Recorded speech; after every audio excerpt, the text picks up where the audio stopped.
Yes, shalom kila mmoja. Mungu awabariki sana. Kesho siku ya Jumapili, kwa neema ya Mungu tumepewa neema na kibali tena cha kuanza series ya mafunuo ambao Mungu alinipatia, yenye kichwa kinachosema niachie niende kwenye maisha yangu. Kwenye mafunuo haya nitakuonyesha ni kwa nini watu wengi wanashindwa kufika kwenye hatima zao.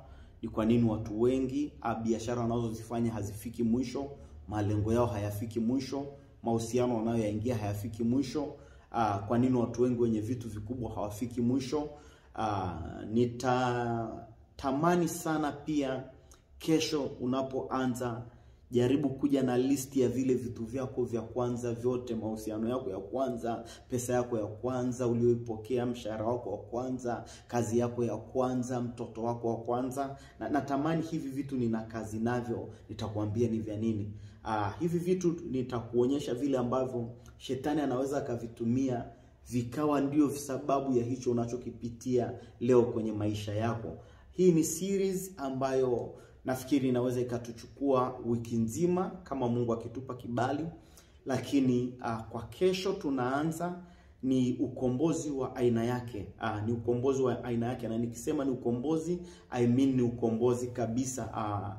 Kuna watu ambao ni lazima waachiliwe kwa nguvu. Hapa inahitajika prophetic anointing na inahitajika apostolic anointing, kwa sababu kuna nguvu nyingine iachiliwe. Maandiko yanatuambia wakati Mungu alikuwa anataka kudili na Farao, kuna matendo ilibidi afanye ili Farao awaachie wana wa Israeli. Watu wa Mungu, jambo moja linalonisikitisha ni kwamba watu wanaweza wakakaa kwenye kifungo, kwenye vifungo, kwenye utumwa mpaka wakaona kwamba ni sawa wao kukaa kwenye utumwa. It's like watu wana make peace with wana make peace na utumwa, mpaka wakati mwingine mtu anakuambia nimeshazoea haya maisha ni ya kwangu, sina shida na ninachokipitia. Huo utumwa ni mbaya sana. Kuna watu wiki hii watafunguliwa, inaanza Jumapili. Kuna watu watafunguliwa kwa nguvu kubwa sana. Watu wa Mungu, kwa nini ujiulize mahusiano ulioanzisha hayafiki mwisho? Kuna shida gani? Kwa nini hawakuachii uende kwenye mahusiano yako, uende kwenye ndoa yako? Kwa nini hawakuachii uende kwenye watoto wako? Kwa nini umeingia kwenye ndoa ni mwaka 6 huna watoto? Kwa nini umeanzisha biashara huoni matokeo? Kwa nini hawakuachii uende kwenye utajiri wako? Kwa nini hawakuachii uende sehemu pale unapopaswa kwenda? I'm telling you, tuna safari na hapa watu wa Mungu. Hii ni vita ya niachie niende. Kuna watu watafunguliwa waende. Kuna watu watafunguliwa waende.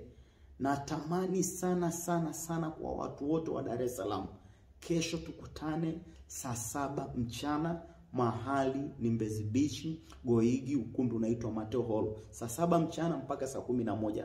This kind of deliverance haijawahi kutokea. This kind of deliverance haijawahi kutokea. Kwa kama uko Dar es Salaam, tukutane kesho siku ya Jumapili.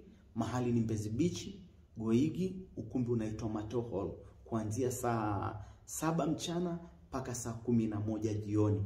Njoo ukisema nataka kwenda kwenye ndoa, nataka kwenda kwenye biashara yangu, nataka kwenda nje, nataka kwenda kwenye maisha yangu, nataka kwenda kwenye hatima yangu, nataka kwenda kwenye future yangu, nataka kwenda kwenye familia yangu, niachieni niende. Kuna kesi zinafutwa kesho. Watu wa Mungu, kuna vitu lazima vifike mwisho. Kuna task masters, mimi nawaita, lazima wakuachie kesho. Kuna task spirits, lazima zikuachie kesho. Don't dare miss this. Usijaribu kukosa hili. Hakuna kiingilio, ni bure kabisa. Jitahidi kuwahi, kwa sababu ninaona vile ambavyo ukumbi utafurika.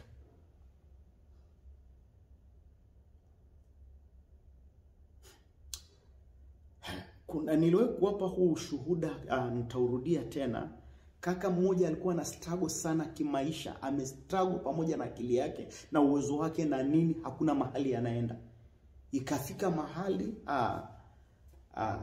wakati ameenda kwa mhubiri fulani, yule mhubiri akamwambia kwamba wakati umezaliwa Kuna watu waliona nyota yako, baada ya kuona nyota yako, wale watu baba zako na mama zako akawaambia baba yako na mama yako kwamba huyu mtu anapaswa aende kimataifa, nyota yake ni ya kimataifa. Wale wazazi wakasema hatutaki aende mahali popote pale, huyu ni mtoto wetu wa pekee. Yule mganga akachukua ile nyota ya yule mtoto akaifungia kwenye jiwe. Hakuna namna yule mtoto aliweza kwenda mahali kwa miaka karibu 57 mpaka alipokuja kufunguliwa pale alipokuwa amefungwa. Alipofunguliwa tu milango yake ya nje ikafunguka. Let me go. Kuna watu mtaachiliwa kesho. Kuna watu mtaachiliwa kesho. Trust me. Watu wa Mungu, nilishaona Mungu akinifungua.